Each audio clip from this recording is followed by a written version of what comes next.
We've got a metal review for you tonight, and it is one of two. So this one is going to be a little longer.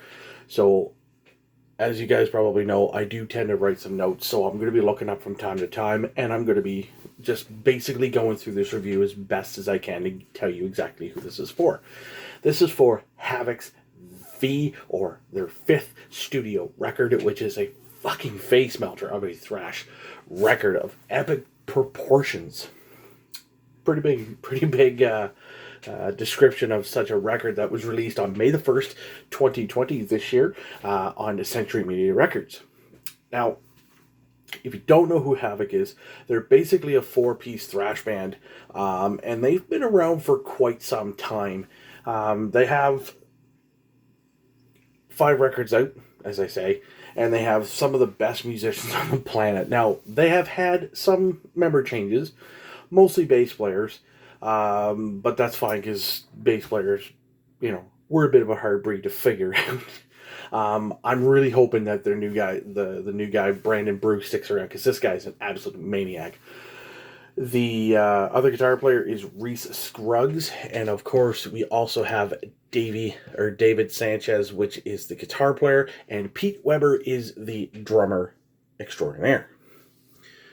So, as I was saying, with this record, it starts off with post-truth era, and of course it starts very reminiscent of Blackened. So it's kind of got that old, almost backwards guitar sort of deal going on, and then it just erupts with this just brutal thrash for what these guys are known for. From front to back, this record is absolutely perfect, and it nails every single hallmark of what I look for in a thrash record.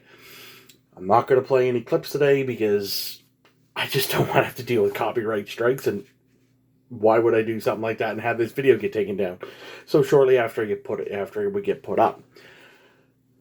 So with this whole record here, the riffs that are on this record from start to finish, some of the best riffs that I've heard from this band, and David is fucking pissed. When you hear this guy, when you hear him deliver the vocals, you're going to be like, what are you pissed at, dude? And holy shit, is he ever pissed, which is good, because that's what I love about this band. David when he gets mad, you fucking know he's pissed. So the vocals are powerful, and as I say, he shows that just based off, like I said, in the delivery of this whole thing.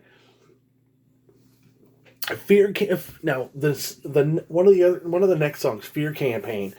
It's like the demented love child of Hit the Lights and Poison the Cure, which I actually love. So that's that whole Megadeth and Metallica love.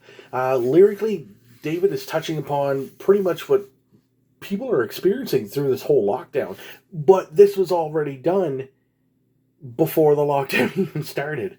So it's, when you read a lot of the lyrics and you listen to the songs, it's going to be like, well, that's what I'm experiencing now. It's May, and the record was released on the 1st. Well, yeah, that's because he knows. It's almost like he knew what he was writing. So here's basically some of the lyrics that are on this track. It's easy to control someone who's scared. Put a gun against their head and start barking commands. Watch them beg, cry, and plead. Ravenous manipulation, vicious scheme. Don't believe what they say. Another lie, another dollar made. They're controlling the masses through a fear campaign. The funny thing about it is that he's been sort of an inspiration on myself when it comes to writing lyrics, and I've got like 8 or 9 songs done, ready to go for my band's next record, and it's very similar to with what David's writing, which is crazy. Thank you for your inspiration, David. So this would be what I classify as David's finest moments lyrically. This translates all, and I mean all, right from the very first of the record to the end of it. Pete Weber is a fucking monster on the drums. Everything is perfect. His feet are just blazing fast on this record. And it's very punchy too, so it's not like, because when you record kick drums, and I've never done it personally, it's not the easiest thing to record, which is why there's a lot of samples in some records. This, there's no samples. I don't even think, if there's any triggers on this, I'd be shocked. Pete really knows how to play his fucking kit and play it well. And I gotta say too that Reese Scruggs on this is he's just playing his ass off. The leads on this record are just foolish, melodic, but it still has all the hallmarks of shred. They're unbelievably fast, but still tasty note choices, and he's not bullshitting on this. Ritual of the Mind is becoming a personal favorite of mine next to Phantom Force. Phantom Force is just right in the, it just, boom, hits you right off the bat, and it just slays you. But Ritual is it's more of a rock and roll style of thing. And the best part about this is the middle section, where the bass really shines through on this song, especially from Brandon Bruce. With it's not like he's soloing. He's just playing a nice simplified bass riff, but it's at the forefront, and everything's kind of back, and then the kicks into the solo, and then it kind of goes into this, like, the hammering of One by Metallica. It's almost like a breakdown into the end of the song. And last but not least, speaking of Brandon Bruce, the new kid on the record, the new kid in the band. Without a doubt, this is the best record I have heard so far this year, mixed where the bass is up. You've got the drums, the guitars, the leads, the vocals, and the bass is right there.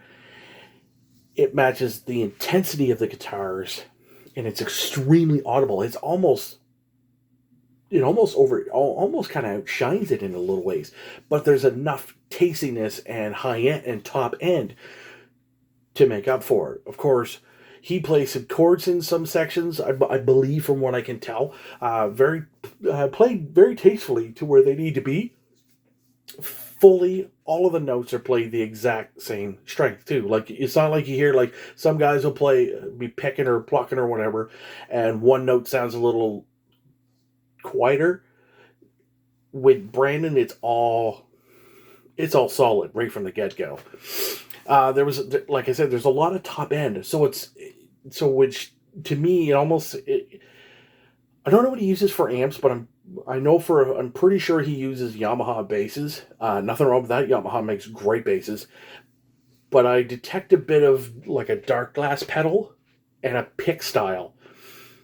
If he's not playing with a pick and he's using his fingers, he's got some magic fingers or something, because this is just, it's some of the cleanest finger playing I've ever heard in a while.